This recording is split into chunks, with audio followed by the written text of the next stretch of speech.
Gabon École Numérique, Gênes.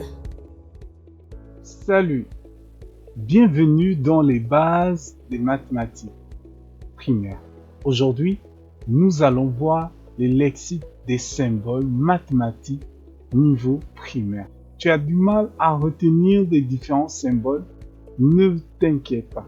Je vais y aller pas à pas afin qu'au sorti de là, tu maîtrises tous les symboles et ça deviendra plus tard comme un jeu d'enfant.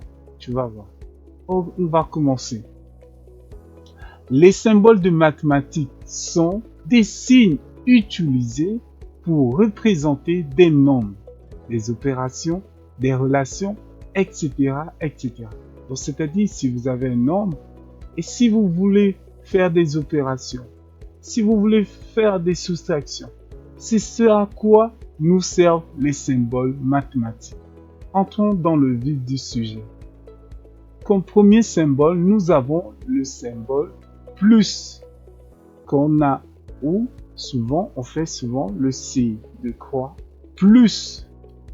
Et le symbole qui indique qu'on ajoute et additionner, ce symbole va indiquer que vous ajoutez ou bien additionnez une quantité à une autre. Ce symbole est utilisé pour les additions. Donc, quand vous entendez plus, sachez que c'est additionnel. Prenons un exemple. J'ai 6 plus 2. Ça veut dire 6, j'ajoute 2 et cela me donne 8. Donc, on peut les poser ainsi. On peut aussi le poser en colonne. Voilà, 6 en haut plus 2 est égal à 8. Donc, voici un peu les différentes manières dont vous pouvez écrire ces opérations. On va continuer. Deuxième symbole, c'est moins. Moins, c'est le tiret. Moins.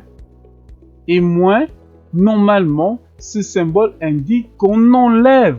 Bien, vous pouvez aussi dire soustraire une quantité à une autre. Et ce symbole est utilisé dans les soustractions. Vous voyez?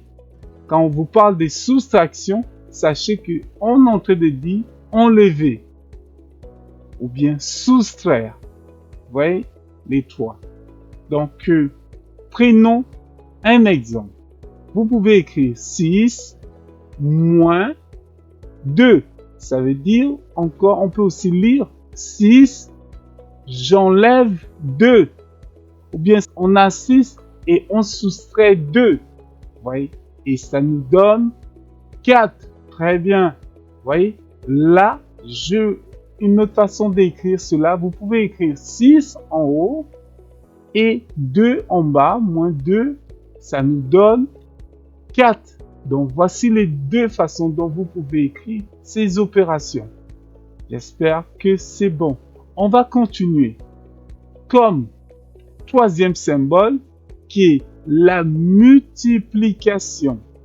Et le symbole de multiplication, comme vous voyez, la croix, donc de la croix de Saint-André, c'est comme ça qu'on appelle cela, est utilisé pour indiquer l'opération de multiplication où deux quantités sont combinées pour former un produit. Donc la multiplication, c'est lorsque on a deux produits et qu'on les combine et cela nous donne un produit.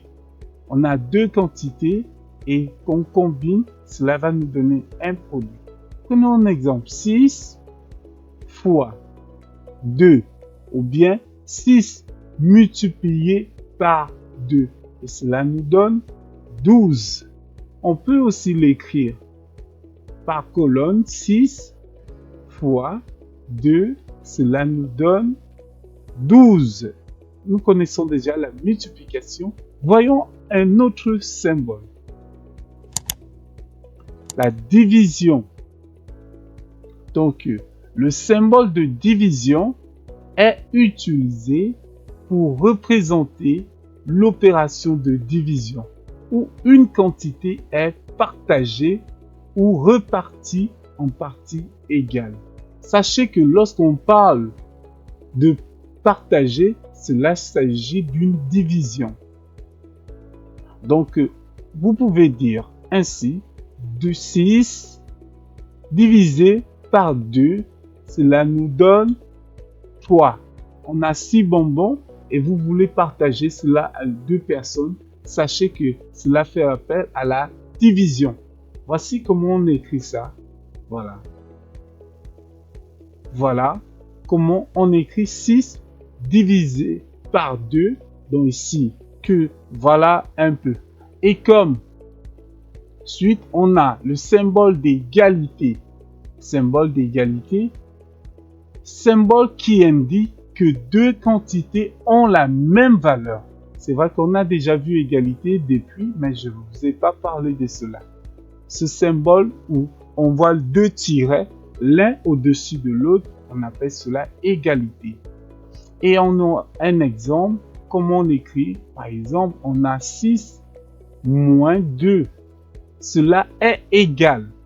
Donc, 4.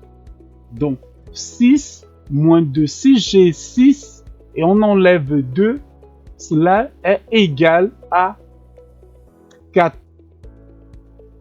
Donc, voilà. Et on peut aussi l'écrire comme ça.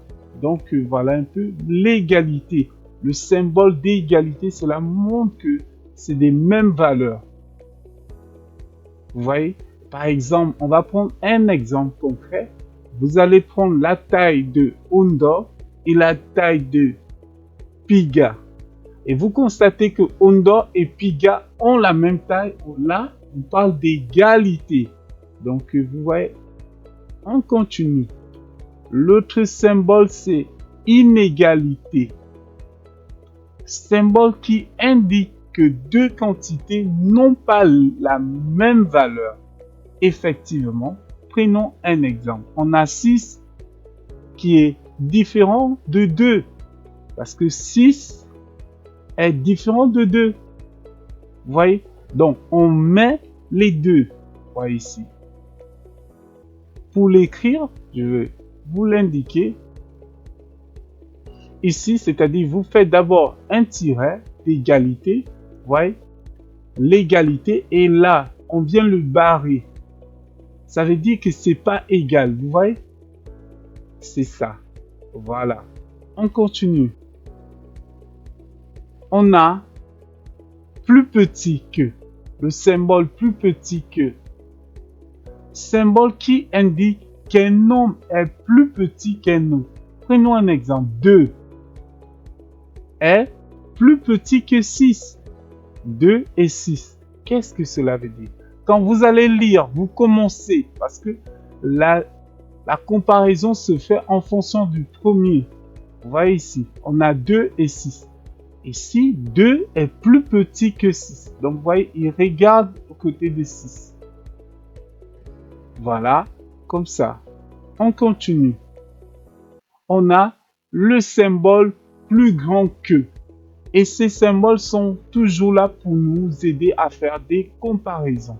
On a le symbole qui indique qu'un nombre est plus grand qu'un autre. Prenons un exemple. 6 est plus grand que 2. Vous voyez? Pourquoi? Si vous faites 6 bâtonnets et 2 bâtonnets, vous allez vous rendre compte que 6 bâtonnets sont plus grands que 2. Donc, nous avons terminé et j'espère que vous n'allez plus vous tromper et on se retrouve pour un prochain cours. Au revoir.